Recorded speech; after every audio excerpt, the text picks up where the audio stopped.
The Westall UFO incident. I remember it like it was yesterday, even though so many years have passed. April 6th, 1966. The day the sky over Westall High School split open and changed everything we thought we knew. But back then, it was just an ordinary day.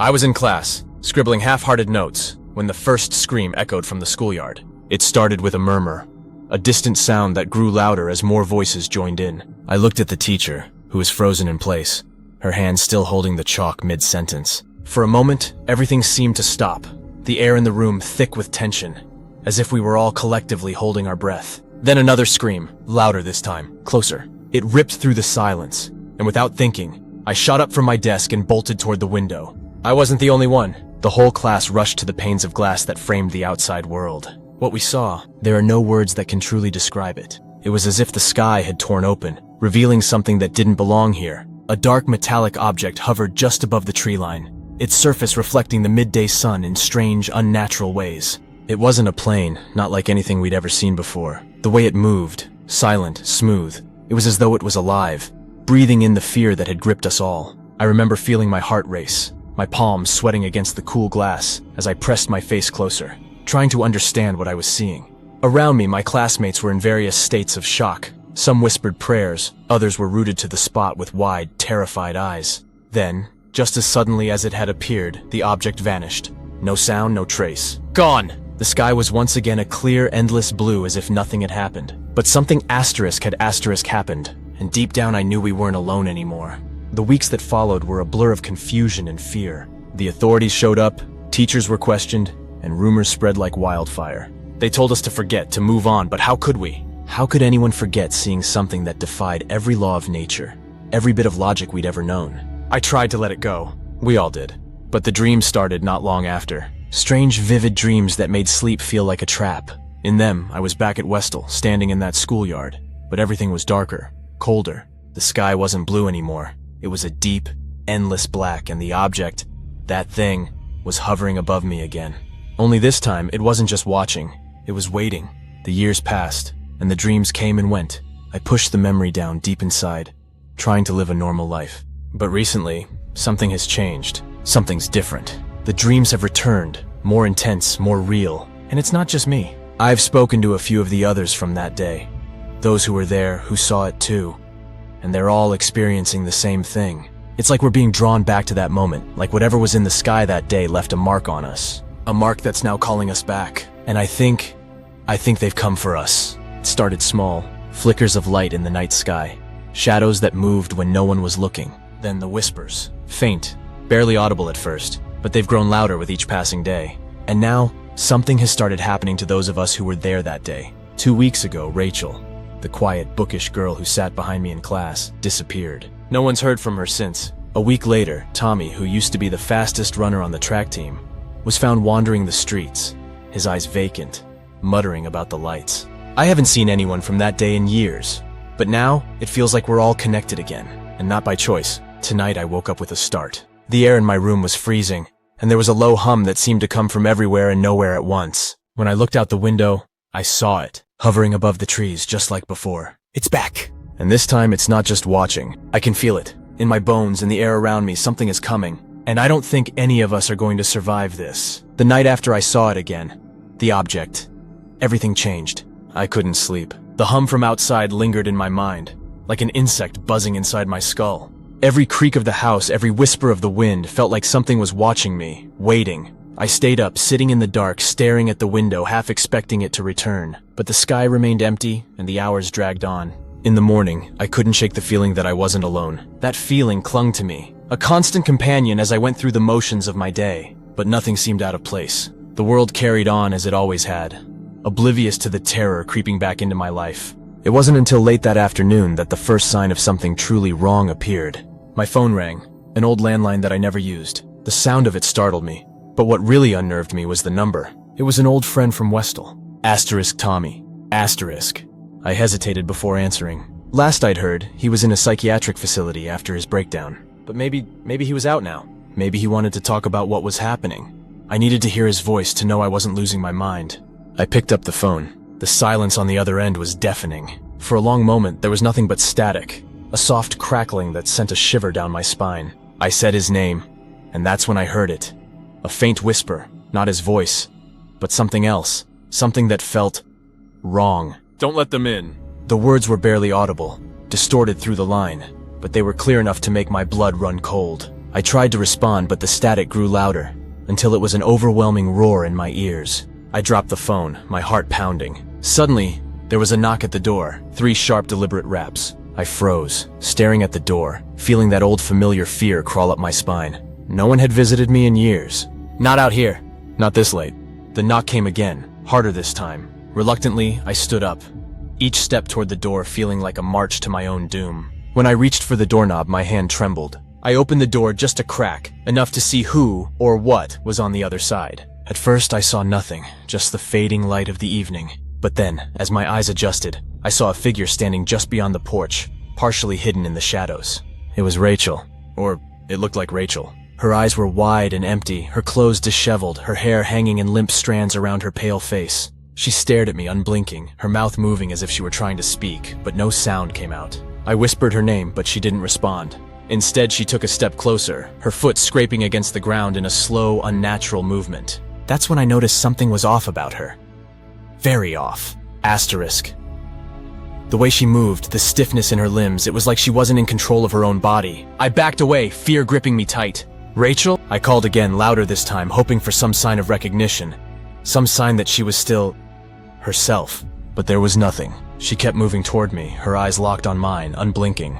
Then she spoke, her voice a harsh, guttural rasp that didn't sound like her at all. "It's not them," she whispered. "It's us." Before I could ask what she meant, she collapsed, just crumpled to the ground like a puppet whose strings had been cut. I rushed forward, my panic momentarily overridden by concern. But as I reached her, I saw something that made me freeze. There were burns on her skin, small circular burns that looked like they had been made with some kind of tool. They formed a pattern, one that seemed eerily familiar, but I couldn't place it. I knelt down, shaking her gently, trying to wake her, but she was unresponsive. I checked for a pulse. There was none. She was gone. I stumbled back, my mind racing. What the hell had just happened? Rachel had been missing for weeks, and now she was here, dead on my doorstep, covered in burns that looked unnatural.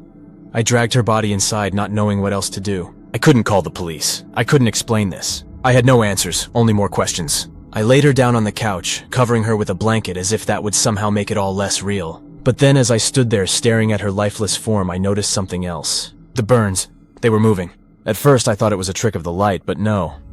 They were shifting. Slowly, almost imperceptibly, like the skin beneath them was alive.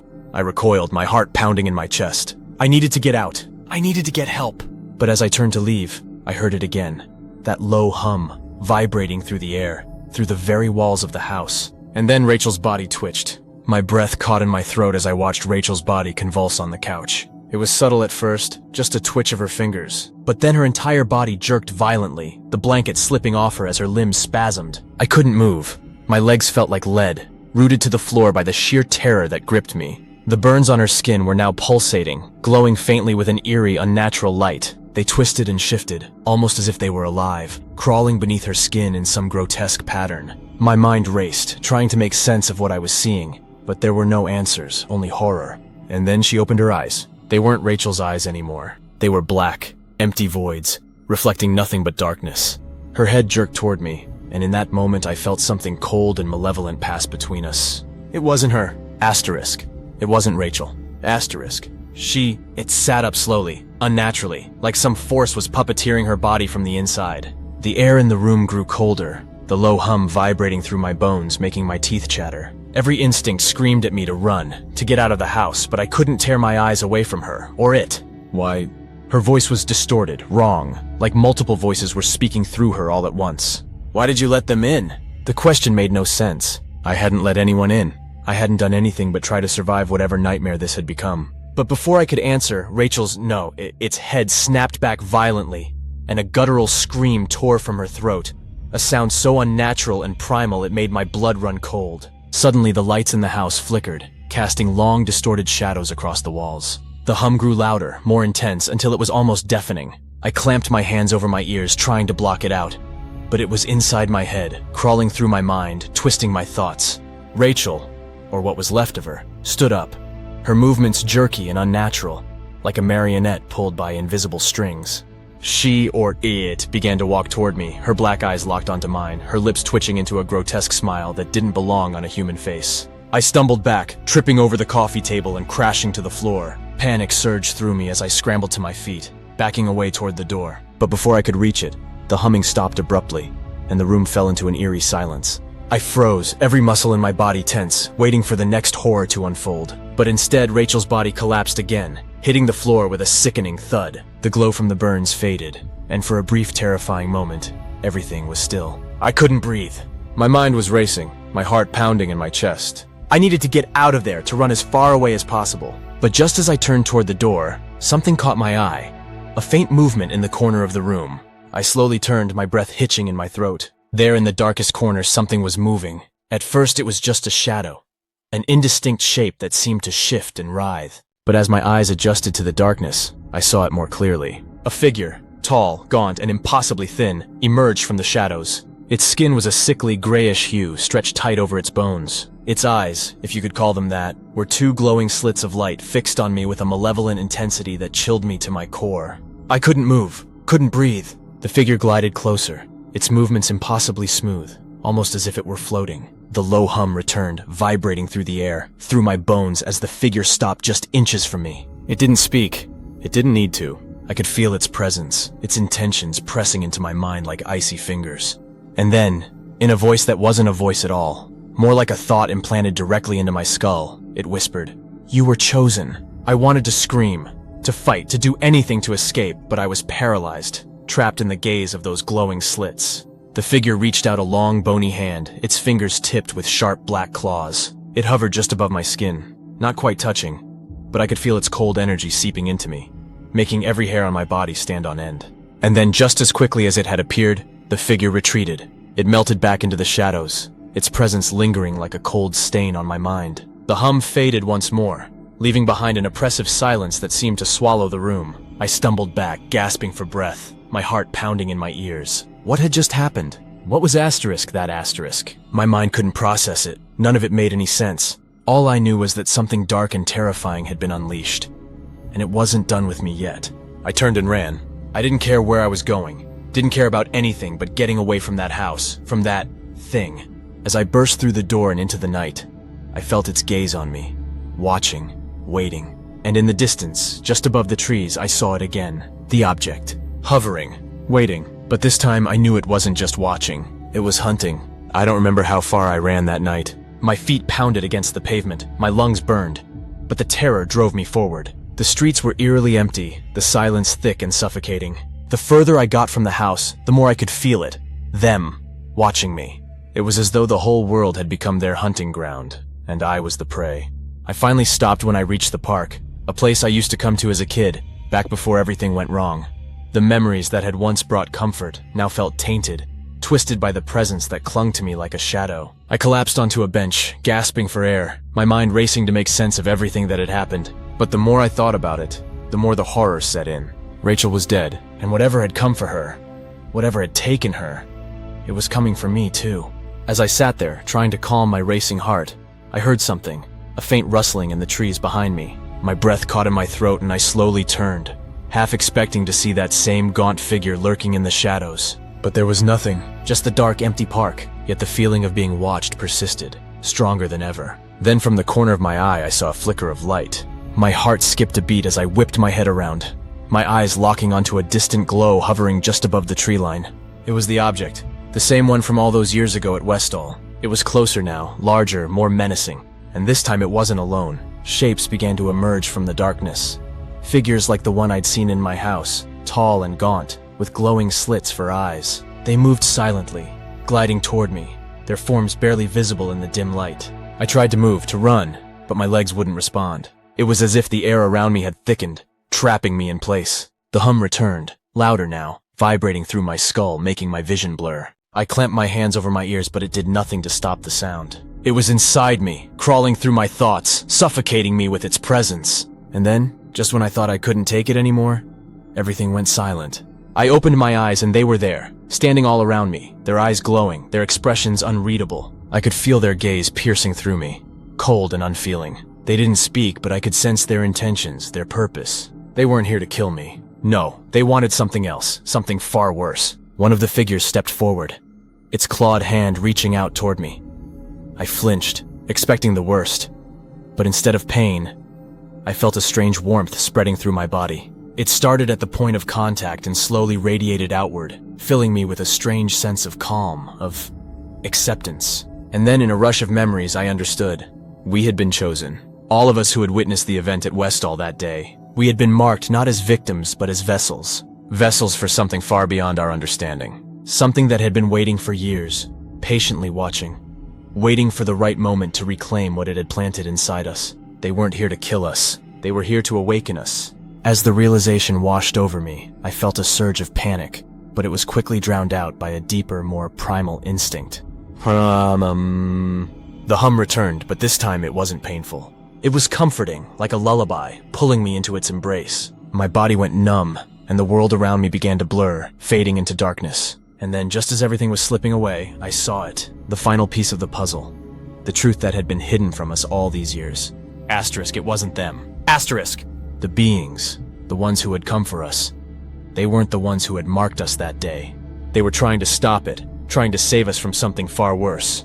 The real threat, the real horror was inside us. It had been all along. I felt it then, writhing beneath my skin, ancient and malevolent. The burns on Rachel's body, the same ones that had appeared on me, weren't marks of an invasion. They were signs of something breaking free. Something that had been planted inside us that day at Westall. Something that was now waking up. The figures surrounded me, their eyes glowing brighter, as if they were trying to hold me down, trying to contain what was inside. But it was too late. I could feel it taking over, twisting my thoughts, warping my mind. I wasn't myself anymore. I wasn't human. The last thing I remember before everything went dark was the sound of my own laughter. Low, guttural, and inhuman.